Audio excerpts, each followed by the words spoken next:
Құрметті достар, сәлеметсіздер ме? Жағдайларыңыз қалай? Аман есенсіздер деп ойлаймын. Мен бүгінгі тақырыбымды айтайын деген нәрсем ол мынау бейне жазбаны жазған мақсатым қазіргі таңда мен қазақ тілін және орыс тілін әңгімелесу бойынша үйреткен кезде мен көбінесе жалпы үй тапсырмасын орындауға көмектескен кезде қазақ тілінен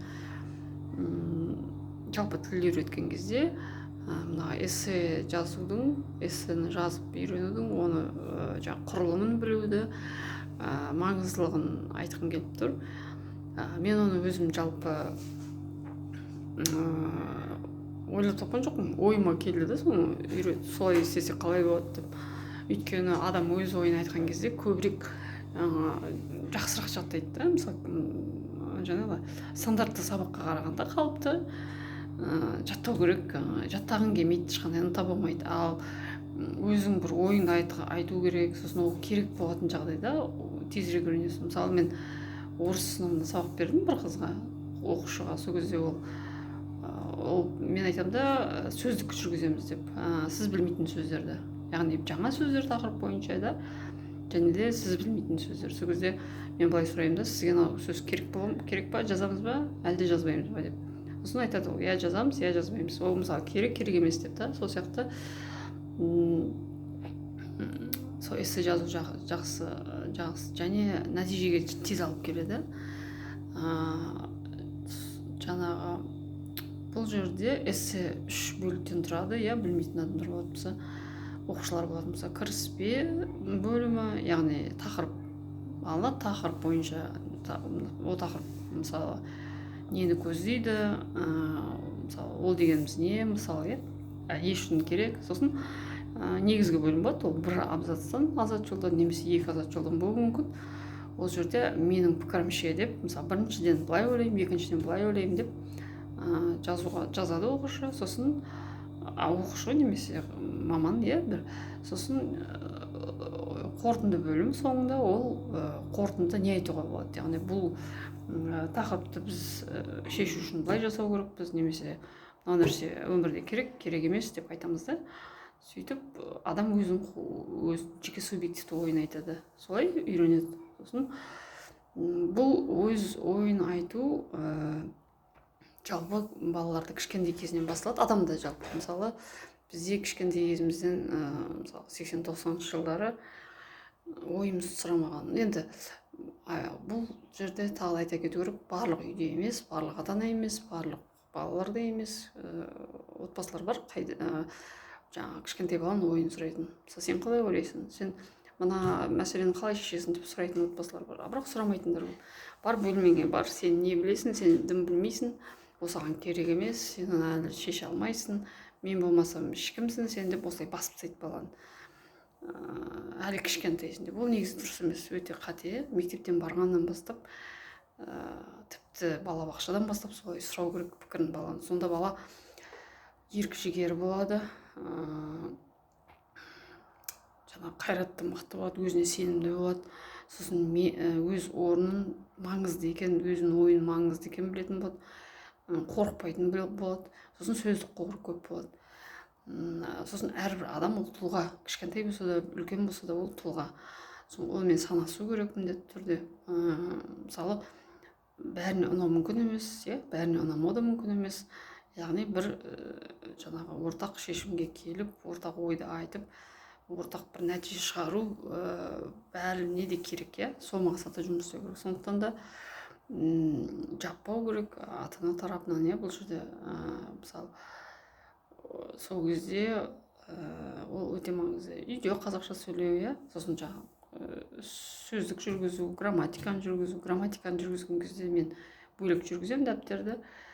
Өйткені жаңағы мектепте берілген, егер оқушы болатын болса, мектепте берілген ақпаратта мысалы сын есім болады, сын есім 6 түрі болатын болса, шартты түрде айтатын да, 6 түрі болса, мектепте 2-ақ түрін көрсетеді да, 2-ақ тақырып жаңағы үйретеді, сөйтеді да, мысал келтіреді, ережесін айтады да, болды. Ал негізінде ол жаңағы сын есім тағы 4 түрі бар. Сонда егер тест па бір сұрақ болып қалса оқушы білмей қалмау үшін мен бүкіл ақпаратты ұсынамын да жалпы. Сондықтан сол енді мен жалпы қазақ тілін үйренген кезде бұрыннан бері осы ағылшын тіліне сүйенген кезде қатты сүйендім айтамын, просто жай ғана мысалы ағылшындық сияқты қазақ тілін қалай қазақшаны немесе орыс тілі болса үйрете алсам, қазір енді бастап жүрмін, өйткені екі тілдім. И сонда қалай қызығырақ істесем болады деп мысалы сұрақтар табамын, цитаталарды әйгілі адамдардың, жай адамдардың, бизнес жаңағы іскер адамдардың, сонда оны қазақшаға аударамын, пікірін сұраймын, пікірталас ретінде да. Жай ғана сұрақтар адамға, мысалы сізге не ұнайды, не ұнамайды, жетістігіңіз деген сияқты бәрін. Ол да сөз қорға, мысалы ол өз тілінде айтады, мен оны аударамын қазақшаға немесе орысша. Сонда қызық болады да. Сол жерде мен жаңағы бір мен сұхбаттарды жақсы көремін жалпы, кез келген дамыған адам болсын, жай адам болсын. Және де сол ағылшын тілін үйрететін бір маман жаңағы іскер қыздың сұхбатын көрген кезде сол менің эссе жаздыратын әдістемем жаңағы расымен де жақсы екенін білдім, нәтижелі екенін тағы да көзім жетті. Сондықтан өте қуаныштымын. Яғни сол баланы баспау керек, бәрімен санасу керек,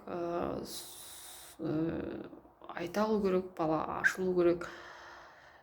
Сонда әрине ол кітап оқу керек, сөздік қорын байыту үшін. Мысалы әдеби шығармаларды көп оқу керек, қазақ тілі болсын, орыс тілі болсын. Қосымшалар бар, иә, жаңа сөйле деген бар, тіл құралы деген бар. Ол енді әрине қосымша, бірақ та тіпті ағылшын тілін үйренген кезде де қайтадан келетін болсақ, ол жерде нақты сөздік қорды көбейту, мысалы күніне 30-40-20 сөз жаттау шартты түрде, кем дегенде ғой. Сонда мысалы бізге ағылшын үйреткен кезде 5-ші сыныпта тек қана ауызша аудартатын тұғын. Яғни біз кітаптар, ол кезде электронды ештеңе жоқ, кітаптарды тасып жүреміз, сол сөздерді жаттаймыз. Мына бір жалғау жалғанса басқа сөз шығады, мына жалғау жалғанса басқа сөз шығады. Сөйтіп сол үйрендік те. Зато қазірге дейін мен мысалы ағылшын сөздерін мен есімде де. Енді ол тілге деген махаббат шығар. Сондықтан егер ересек адам болатын болса, ол да сондай жаңағы не өзіне жаңағыдай, мысалы мен көбінесе жұмыс бойынша егер алатын болсақ, жұмыс сала бойынша жұмыс істеуге болады, иә. Жұмыста кездесетін терминдер, айтатын сөздер, клиенттеріне немесе әріптестеріне пайдаланатын сөздері, иә, соның бәрін жаңағы тізіп шығып, соны аударып, сосын қалай айтуға болады. Мысалы мен мынандай былай жауап беремін деп жұмыс бойынша да жаттаса тезірек жаттайды адам. Жеке өмірге де қатысты солай. Сосын әр сөздің мен байқағанымша үлкендерге бір аудармасын, кейде бір қазақ тілінде бізде көп сөздер бірнеше мағына білдіреді ғой. Соны бір сөзін айтпай қойсаң, басқа біреу айтады да, негізі оның мынандай да аудармасы бар ғой деп. Сонда жан жақты бәрін айтуға тырысамын әрине, бірақ бәрін де мынандай айтып алу мүмкін емес. Сондықтан да барлық аудармаларын айтып үйретіп жіберу мейлінше. Бірақ жаңағы көш жүреді дейді, осылай қателіктерді ұмытып кетсең, есте сақталғанда оны қайта айтқаннан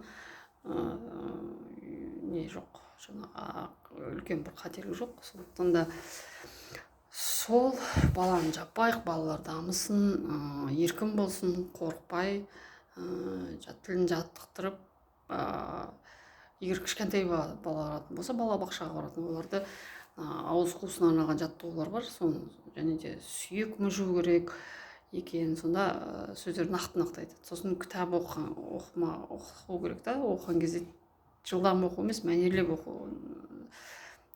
Бұл екпінді дұрыс қою, ударение дейміз ғой. Сонда ал көбінесе және де байқаған, мысалы бастауыш сынып балалары әріптерді өтіп кетеді. Бастауыш сынып емес, 5-6 сынып балалары сондай, қыздар да балалар да әріптер ұмытып кетеді, шатастырады әріптерді, ын мен ыңды шатастырады. Жаңағы егер ж мен ны айта алмайтын болса бала, онда жазғанда да солай қате жазады, байқаған. Сондықтан және де естігенім, бала кітап оқымайды егер ата анасы кітап оқымаса. Сондықтан ата ана да кітап оқу керек, көрсету керек та, мен де оқып жатырмын, сен де оқы деп, сонда талпынады. Және де үйде қазақша сөйлеу, немесе орыс тілін үйреніп жатса орысша сөйлеу. Сосын бірінші, екінші, үшінші бала маңызды айтайын деген нәрсем, бірінші балаға жаңағы кішкентай балаларға қарау жауапкершілік артып түседі де, ол ұмытып кетеді өзінің дамуын. Мысалы қазір менде 3 бала оқып жатыр орыс тілінен. Сонда үлкені 6-шы сыныпқа бара ма, 7-ші сыныпқа бара ма, шамасы сондай. Оқуы нашар, мәнерлеп оқу бірінші рет көріп тұрған сияқты. Кейінгі екеуі жақсы оқиды. Сонда әрине дұрыс оқиды деп айтамаймын, бірақ мәнерлеп андай не бар да, құрылым бар, сосын әріптерді қалдырып, қорықпай сенімді оқиды. Сондықтан да байқап оны әр кезеңде. Сосын мұғалімге де байланысты. Бір мұғалімдер бар, 1-4 алса, кейін 5 оқитын алатын болса, екінші тоқсанда ол қоймайды оған уже. Принципиально қатып қалғанда. Оны сөйлесу керек, сосын айту керек, не себепті қоймады. Ата-аналар жинасында ол мәселені көтеру керек. Өйткені балаға төмен балл қоя берсе, ол 5-ке оқитын болса, онда ол уже ынтасы болмай қалады оқуға. Сол дейді, адекватсыз дейді ғой жаңағы. Расымен шын қойылған баға, әділетті, әділетсіз, әділетсіз қойылған баға, әділетті қойылған баға. Сондықтан бұл жерде мұғалімдерге әрине оңай деп айта алмаймын, 30-25 баланы оқу, бірақ та сонда да екі жақты жұмыс болып табылады. Сол кітаптарда да қателер көп, онда айта берсең көп. Өзім көріп таңғаламын кейде, онда байқау керек. Сондықтан осындай ойлар, пікірлеріңіз болса жазыңыздар, келісесіздер ма, келіспейсіздер ма. Егерде жаңағы тіл үйретуші маман керек болатын болса, мархабат, хабарласыңыздар, WhatsApp номер, жекеге жазсаңыздар болады. Сол, көріскенше.